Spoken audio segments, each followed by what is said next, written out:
Hello guys, कैसे हो आप सब लोग। आई होप आप लोग अच्छे होंगे। और मेरा नाम है नीरज सैनी और मैं रहता हूँ लंदन यूके में।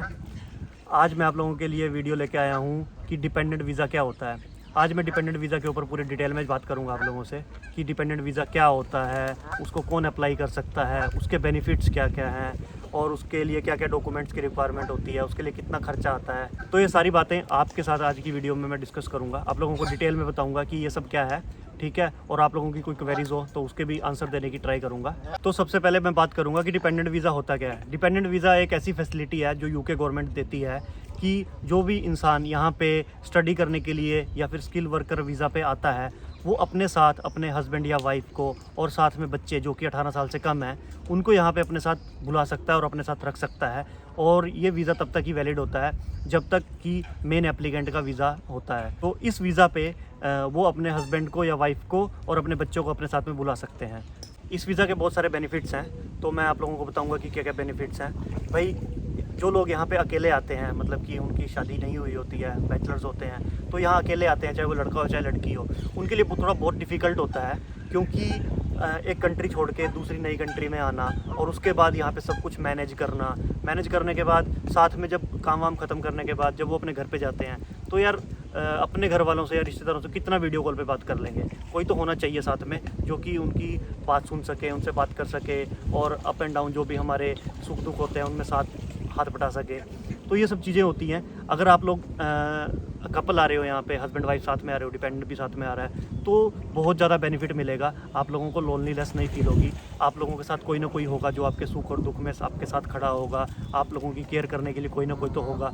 तो ये एक बहुत बड़ा बेनिफिट है, ठीक है। और जैसे ही आप लोगों के साथ में होगा तो आपको मोरल सपोर्ट तो ऑब्वियसली मिलेगा ही मिलेगा। मोरल सपोर्ट और इमोशनल सपोर्ट जो होता है, जो कि बहुत ज़्यादा रिक्वायरमेंट होती है जिस चीज़ की।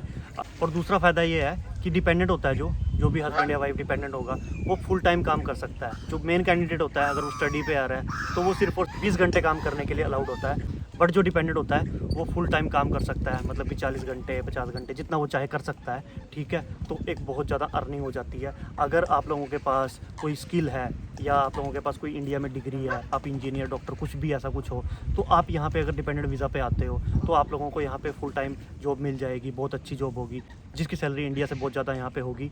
तो आप लोग वो काम कर सकते हो और अपना करियर भी यहाँ पे अच्छे से सेट कर सकते हो। मैं मेरा एग्जांपल देता हूँ। मैं भी यहाँ पे डिपेंडेंट वीज़ा पे आया हूँ। मेरी वाइफ यहाँ पे स्टडी कर रही है मास्टर्स में, ठीक है। और मैं यहाँ पे आया, मैं इंडिया में इंजीनियर था, तो मैं यहाँ पे आके मुझे 15-16 दिन ही लगे अपने फील्ड की जॉब ढूंढने में, ठीक है। और 20वें दिन मैंने जॉब ज्वाइन भी कर ली और मेरी सैलरी भी इंडिया से बहुत ज़्यादा है यहाँ पे।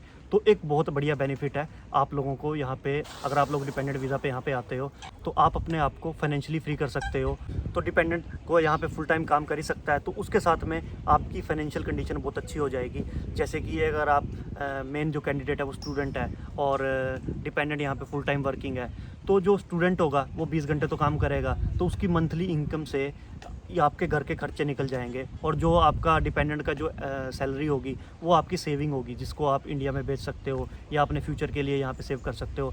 ताकि आप लोग यहाँ पे अगर आपको घर भी लेना है तो आप वो सेविंग कर करके 2-3 साल में आप अपना घर भी ले सकते हो, ठीक है। ये बहुत ज़्यादा बढ़िया बेनिफिट। और एक और बेनिफिट है कि जो डिपेंडेंट होगा उसको यहाँ आने के लिए IELTS या PTE का कोई एग्ज़ाम वगैरह भी देना नहीं पड़ेगा। अगर उसको इंग्लिश वगैरह भी कुछ नहीं आती है, बिल्कुल कुछ भी नहीं आता है, तो भी वो यहाँ पे आ सकता है। कोई ऐसी दिक्कत वाली बात नहीं है, ठीक है। बहुत सारे लोग मैंने देखे हैं यहाँ पे जिनकी वाइफ यहाँ पे स्टडी के लिए आती है, ठीक है। वो लोग शादी इसलिए करते हैं ताकि वो बाहर आ सके, यहाँ पे यूके में आ सके और सेटल हो सके, ठीक है। वाइफ वो पढ़ी लिखी होती है, वो यहाँ पे मास्टर्स कर रही होती है।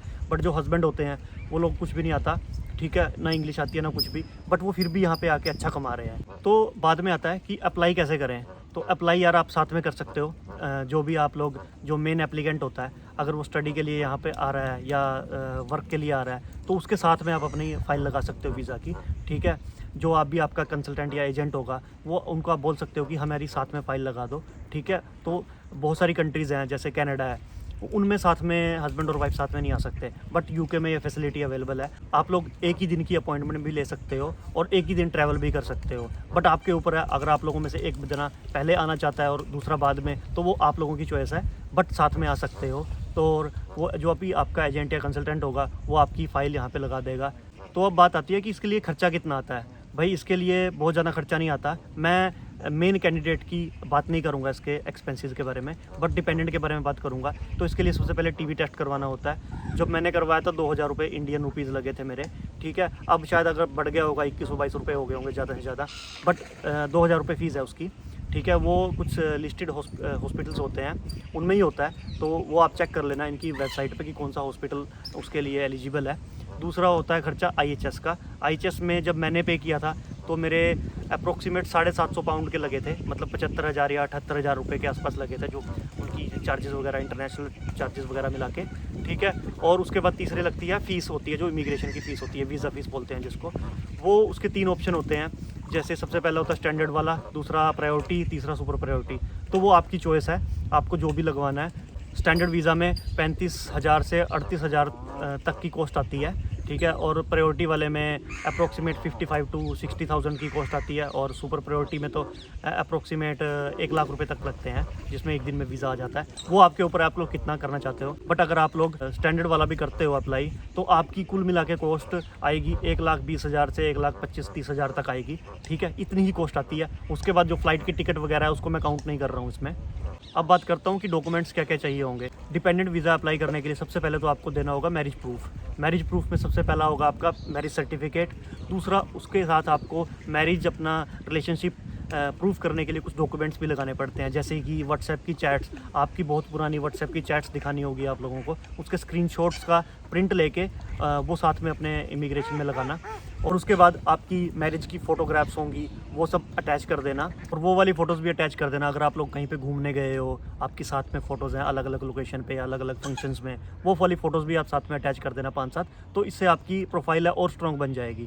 क्योंकि जो इमिग्रेशन वाले हैं वो लोग इस चीज़ पे ज़्यादा फोकस करते हैं कि ये मैरिज जेन्युइन है कि नहीं है। क्योंकि बहुत सारे लोग हैं जो यार कॉन्ट्रैक्ट मैरिज करते हैं और यहाँ पे आ जाते हैं और यहाँ पे आके अलग रहने लग जाते हैं। इमिग्रेशन को इसके बारे में सब कुछ पता है कि लोग हमारे स्पेशली हरियाणा पंजाब के लोग ये करते हैं, ठीक है। तो इस चीज़ के बारे में अगर आप लोगों की मैरिज जेन्युइन है तो आपके पास प्रूफ तो है ही है, तो लगाने में कोई दिक्कत नहीं है। आपकी वीज़ा की जो स्ट्रेंथ है वो बढ़ जाएगी, आपकी फ़ाइल की जो हैवीनेस है वो बढ़ जाएगी। उसके बाद आता है फ़ंड्स, ठीक है। फ़ंड्स भाई 28 दिन पुराने शो करने होते हैं। मेरे कितने फ़ंड्स शो किए थे मैंने वो बताता हूँ। मेरे 8 या 9 लाख के आसपास मैंने शो किए थे, क्योंकि मैं इनर लंदन में रहता हूँ। अगर आउटर लंदन में आप लोग आ रहे हो तो शायद उसके लिए थोड़े कम होंगे, बट आप लोगों को 8 से 9 लाख रुपए शो करने पड़ेंगे। और उसके बाद है सर्टिफिकेट्स होंगे आपकी स्टडी के या फिर आपकी जॉब के, वो सर्टिफिकेट साथ में अटैच कर देना।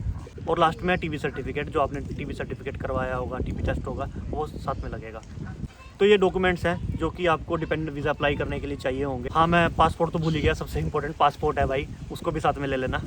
तो ये मैंने आपको बताई है कि डॉक्यूमेंट क्या क्या चाहिए और बाकी सब डिटेल। अब कुछ चीज़ें होती हैं जिनका ध्यान रखना पड़ता है, ठीक है। वो लोग यार आपको शायद कोई बताए ना बताए, बट मैं आप लोगों को बता रहा हूँ कि आप लोगों के साथ कोई क्वेश्चन आंसर भी हो सकता है। आप लोगों जब वीज़ा अप्लाई करने के लिए इमिग्रेशन में जाओगे, वहाँ पे कोई क्वेश्चन नहीं होता है, बट आप जब लोग आओगे एयरपोर्ट पे इमिग्रेशन में, वहाँ पे इंडिया में या फिर यहाँ पे आने के बाद यूके में इमिग्रेशन पे आपसे क्वेश्चन आंसर हो सकते हैं। जनरली होते नहीं हैं डिपेंडेंट से, बट कभी अगर हुए तो क्या क्या क्वेश्चन हो सकते हैं वो बता देता हूँ। सबसे पहले आपका नाम, पता, आपकी डेट ऑफ बर्थ और आपकी मैरिज कब हुई थी, ठीक है। ये सब क्वेश्चन पूछ सकते हैं।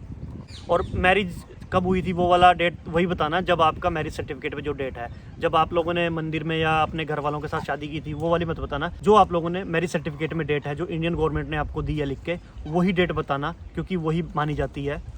और इसके बाद आपसे पूछ सकते हैं कि आप लोग यूके में कहाँ रहोगे, उसका एड्रेस आपको पता होना चाहिए। और उसके बाद एक क्वेश्चन और पूछ सकते हैं कि आप यूके क्यों जा रहे हो, ठीक है। इसका सिंपल सा एक आंसर है, कॉन्फिडेंटली देना है, मतलब एक अच्छे से कॉन्फिडेंस में देना है इसका आंसर। जैसे कि मैं वहाँ जा रहा हूँ अपनी वाइफ को या अपने हस्बैंड को मॉरल और इमोशनल सपोर्ट करने के लिए, तो इसलिए मैं साथ में जा रहा हूँ। तो इससे ज़्यादा कोई क्वेश्चन पूछा नहीं जाता डिपेंडेंट से। तो यही क्वेश्चन होते हैं जो इमिग्रेशन वाले पूछते हैं।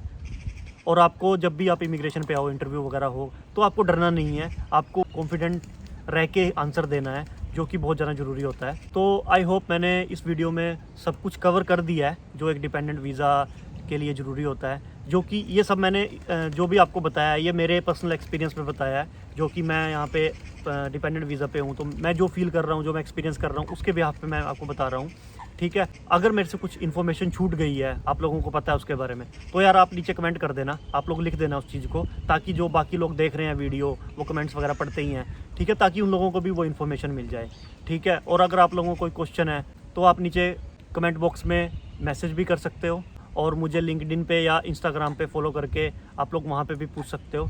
मैं ट्राई करूँगा कि आप लोगों को आंसर दूँ।